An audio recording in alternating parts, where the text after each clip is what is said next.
What's going on, guys? In this video we're going to be giving my review on Call of Duty Modern Warfare, the multiplayer aspect of the game. Now Saturday I did a review of the single player. If you haven't seen that, check it out, break it down, tell you what I think. There's non-spoilers in the beginning of the video, some spoilers at the end of the video, but yeah, check it out if you want to know how the single player is. You should check it out if you haven't checked it out already, and stuff like that.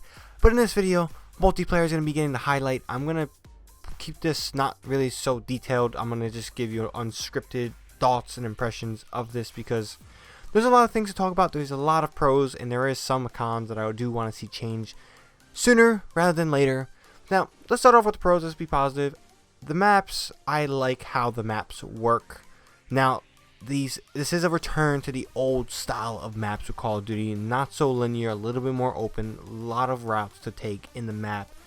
I do like that aspect a little bit more. The maps feel a lot more realistic than, some of the Treyarch maps and some of the, Infinite Warfare and World War II maps.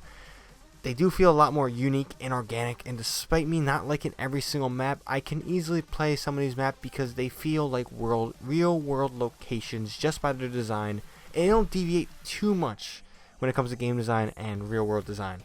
Now, audio, graphics, pretty impressive. This is going to be very minimum topic. Graphics, it looks beautiful, game sounds good, you can hear people really good in this game, maybe too good sometimes, but audio works pretty damn well in this game. Now a big plus is kill streaks. I feel like we haven't had kill streaks that I've enjoyed like this since Modern Warfare 3, and I do gotta say the kill streaks I really enjoy.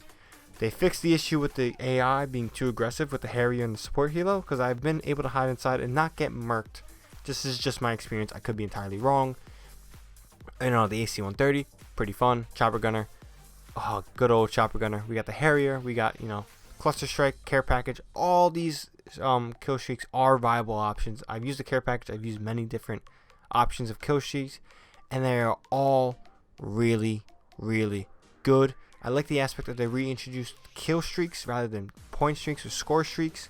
Now I sometimes do wish there is a point streak, so one kill is 1 point, assist is half a point, a capture is 1 point, how it was in Modern Warfare 3. But it is what it is. It is not, it's okay. I like it, but I didn't notice that there's a perk called Point Man or whatever, and you can change kill streaks to score streaks. So if you're playing those objective based game modes and you want to be rewarded for taking objectives, getting assists, all that good stuff, run Point Man. You will be rewarded for your team play, and maybe if you can't get kills, there's another way to easily get your streaks. Now guns, this is gonna slightly go into negative and cons, but guns, I like a lot of the weapons in this game. For the most part, these are all very solid weapons, with the exception of one gun that kind of throws the balance off, in my opinion. The ARs are fun, the SMGs are fun, they're all pretty good, but there's the M4A1, and the M4A1, in my opinion, does break the game balance a bit. It's all around really good. Made a video that was somewhat, kind of a rant, but just me being over the top in the beginning. Just breaking down the M4A1 and why you just need to use it. It's literally the best at everything. Long range, medium range, close range, reload, power, damage. Again, I still haven't unlocked the FN Scar or the AK, so I know the AK is really good. I haven't checked the FN Scar out in multiplayer, but from what I've seen, even people that are higher level than me, they still use the M4, and I would thought that in the beta, since it was the most used gun, people would not use it, but I guess I'm entirely wrong on that front, and people still want to use the M4A1. But I do think Infinity Ward needs to go in there and tweak something, make the rate of fire, maybe a little bit less, reduce the damage, increase the recoil. There's something needs to be done to change how this gun operates in the game, because it's single-handedly does ruin the game balance. And if you want a comparison to a recent gun or a gun in Call of Duty that I can compare it to, the M16A4 was extremely powerful in the first Call of Duty Modern Warfare, and the M4A1 is in the same boat. It beats anyone in any range, anything, and yeah, it is what it is. Now, at number 2, a con, this is more of a community thing rather than a game design thing. I find camping a little bit of an issue on certain modes. So I'm a big TDM guy. I like TDM. It's simple, it's basic. I don't need to rely on my teammates. I can go in there, I can pub stomp, I can do good, and I can single-handedly possibly carry my team to victory. However, this time around TDM, I feel like the community plays a lot slower, and it is a bit frustrating. Now, again, this is not a developer issue, this is a community issue, so maybe developers can give more reasons to incentivize moving. Maybe Ghost should be on, I think they do need to nerf Ghost a little bit. It needs to be on moving. You need to be moving to activate it, rather than being just playing the game. Because, if you have Ghost and you're still in the high corner and the UAV goes up, you're not going to be scared. But if UAV goes up, your cover's blown, and that's some ways to get the people moving and going about their day. Now, one last con is ground war, and the fact that crossplay needs to be enabled for this mode.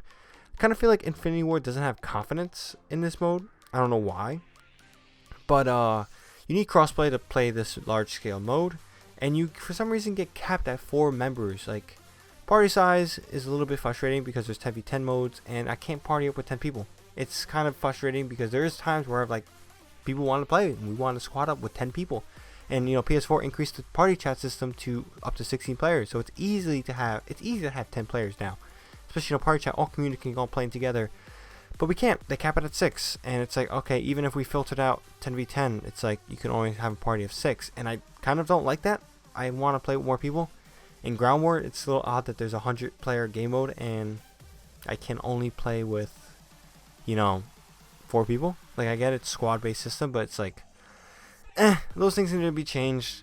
But overall, I'm loving this game. I'm having a ton of fun. Like, I haven't enjoyed Call of Duty like this since Modern Warfare 3, Modern Warfare 2. And I do expect myself to play tons of more hours into this game, bringing you guys tons of content, tons of gameplay footage, tons of news updates, all that good stuff. So definitely subscribe and like this video to check that stuff out. So that's all I got for that one. Let me know what you guys think of Modern Warfare. Do you like it? Do you not like it? Do you think it's okay? Do you think this is a return to form for Call of Duty? Or do you think this is another sign that it's downfalling? Now, again, this review, I need to probably, I didn't really say this in the beginning. I'll probably put it in the description because, how many people don't get this far in the video.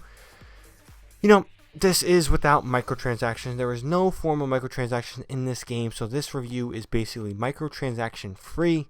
So again, if you see this video and there's microtransactions that are already in place, my thoughts will definitely change if microtransactions do become paid to win.